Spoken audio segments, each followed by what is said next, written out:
Christ Lutheran Church. I give you Raysha Clark.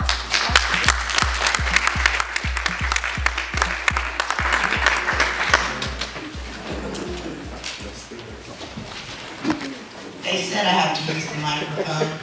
I like to talk loud and holler, so if I sound kind of low, it's because I'm rebelling against you. Well, good morning, you beautiful people. I am so glad to be back here. I have a business card and a little suicidal awareness card that's being passed around. My card is inside of it. Please take one, because you never know who you could meet, run across, or if there's a moment that you encounter that you might need someone to talk to. So by show of hands, who's on social media? Pretty much everybody. I get it. I like it. I am too. I would encourage you to, if you have data, to share, go live for this conversation right now.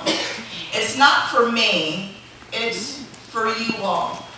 Because the thing about it is, sharing is caring, right? And I'm here to talk about how the seasons can get kind of tricky emotionally.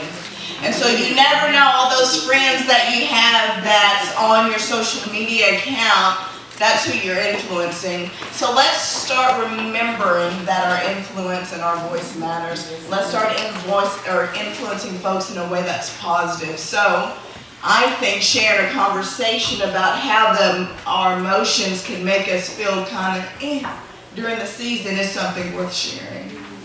So I love coming out and talking to different folks. I love the opportunity to talk to grown-ups. I work a lot with kids, but it allows me to meet people and be in their wellness journey. Because I think all of us have a mental wellness component that we have to be mindful of. And it's sometimes the holidays that can really make us feel right? So let's think about some ways that are unique to each of you about the seasons that could make y'all feel a little down. Shout them out. Y'all holler. Lack of money. Being alone. Lack of money, family members not being around. Just having somebody in general. Not having anybody in general. Unemployment. Unemployment, yeah. The loss of a loved one. Loss of a loved one. Health issues. Health issues. Financial stability. Yeah, financial issues. You know, the little lady who led us in prayer this morning mentioned something about it being finals. Some of you all have finals that are pending, and if you don't do well, you won't be back next semester, right? But the thing that I want you to know is that it's okay to feel what you feel. Anybody that was here last time when I came, I said that you need to have permission from somebody, and I granted you permission to feel what it is that you feel. Yeah. Because the thing about it is, if you can't feel, you can't heal, right? And I think one of the things that we kind of get caught up with is that you have folks that are telling you and forcing you, be thankful in this season, be grateful anyway, despite the fact that your mom is dead. Despite the fact that you're by yourself. Despite the fact that your bank account is zero. Well, I get that from a Christian perspective. I do. But I'm also human.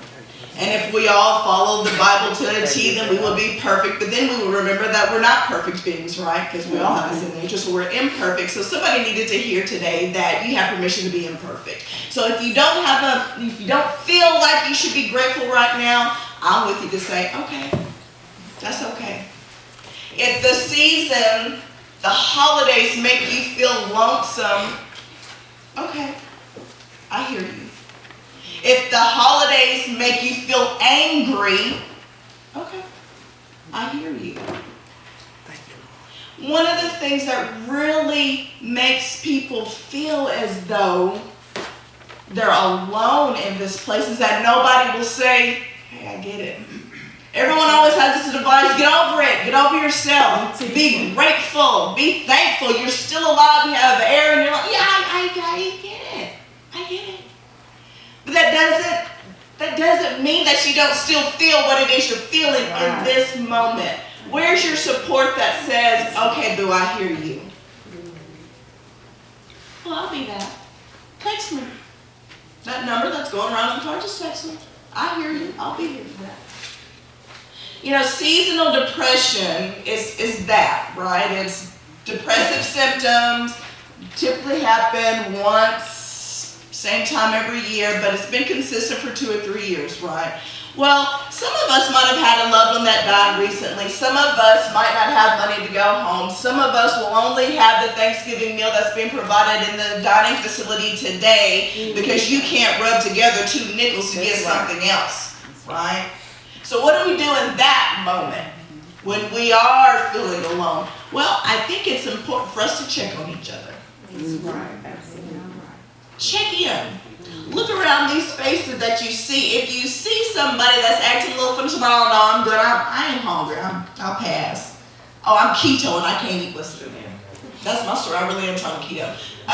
But check on those folks who might be trying to avoid something. See what you can do. Be that silent blessing to somebody. It might just be, I don't know, go and buy a meal ticket and hand it off somewhere and keep it moving.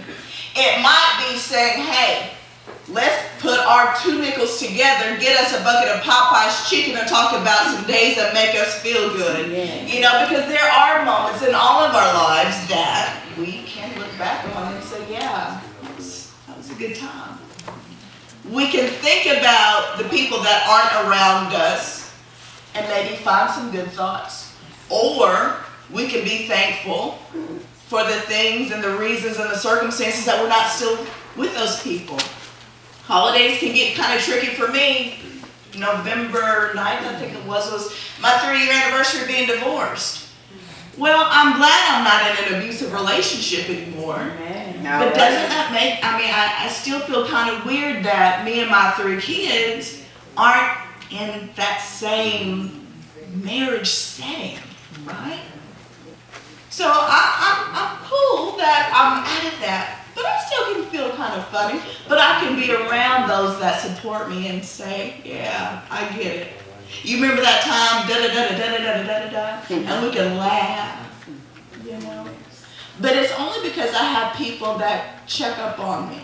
And I want to see how many of y'all make it a point to check up on other people. I do. Look at there. Look at there. What is checking in on somebody? What does that look like? Calling, Calling, visiting, visiting, texting, emailing. texting.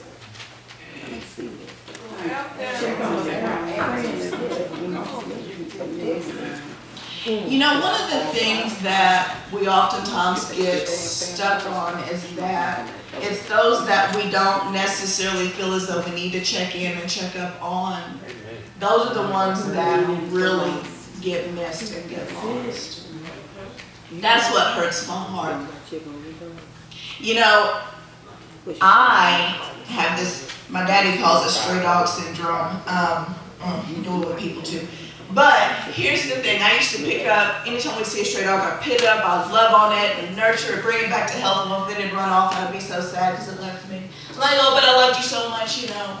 But the thing is that translated into part of why I'm probably a therapist now is that I love to see somebody that I know has a need and try to meet that need, right? And that's not for me to brag or say, it's just something that's part of my nature. And it seems as though that's part of some of you all's natures too, except you think that you don't have anything to offer somebody else. Can I just say your presence alone can mean the world of difference to somebody? Just show up. Just show up. Be there. Be a face that doesn't do anything else besides listen. When I was here last time, this fellow, and I love the fact that it was the male that was asking the question, he said, well, what do you do if someone is looking all sad? I mean, what do you say? Nothing. Shush. Just be quiet. Go sit there. Be a body. Be a presence. Let the person feel what they're going to feel, because, look, you ain't been to grad school. You might not know what to say. So don't even try. But you can just be a presence and let whatever happens happen. In that moment, while you're silent, utter a prayer to the Lord. Lord, give me some kind of word to say. If it be your will, show me how to be in your will in this moment for this person that is in need. That's what you can do. That's what you can do. So I only have 15 minutes today. I'm just saying. Because I love to talk. Oh, I love to talk about it. I love this piece because folks that look like us sometimes feel as though there's no need to talk to mental health professionals. Man, I want to break that stigma. I want to break that because it's so important. You know, as you all prepare for the holidays, if you have family members that you're going back to, there could be some past traumas that you're not looking forward to going and facing. There could be family members, there could be big mamas that you know are going to pick you apart because you ain't where you're supposed to be in your eyes. There could be that older cousin who touched you in places they had no business touching you. There's that. So while you are a person that might not have a family to go home to, and you feel as though you should be jealous of the other ones that are bragging about going home to their family, well, you don't know what they're going home to. Right? You don't know. But it is my prayer and my hope for you all that as you go back and face family, whatever that looks like, that you know that you matter and your mental health matters. And so if you are triggered, and triggered means and you face a comment, voice that rubs you funny, makes your insides tingle, make your armpits tingle, anything like that, walk away. Walk away. Because the thing about triggers is that triggers often lead to us acting in a way that isn't necessarily healthy, right? And so it always looks like, oh, she just mad because so-and-so and so-and-so and so. Well, no, really, sometimes we're triggered by someone's personality or their voice or something they say, or maybe a grab or a touch or a pet. You know, that old, come on now, say hello, look at so-and-so, that. That can be the thing that make you feel kind of funny inside, right? And so you walk away, or you tell Uncle so-and-so no, and then somebody's like, stop being so disrespectful, don't be rude to your elders, you better go hug Uncle so-and-so, and you don't want to, then don't. Because again, you matter. Your mental health matters. Your mental health matters. Even if nobody else knows what your mental health journey is, you have to start with you knowing that it matters. And if no one else supports you, again, I pass my card around. Text me, call me. I'm here, 501-424-0555. Press 1 if I don't answer immediately. That goes straight to my personal cell phone number. Text that number. I reply. But I want you to know that you're not alone. Holiday seasons can get tricky. They can get really tricky. And you all listed a whole lot of different ways as to why it will get tricky, right? So just because it hits one way for you, don't mean it's going to hit the same way for somebody else. But the bottom line is all of us have something that can make us feel a little funny. Be respectful of that. Be respectful of that. Check up on your folks. If you go home, folks acting kind of funny, remember that you matter. Walk away from your triggers.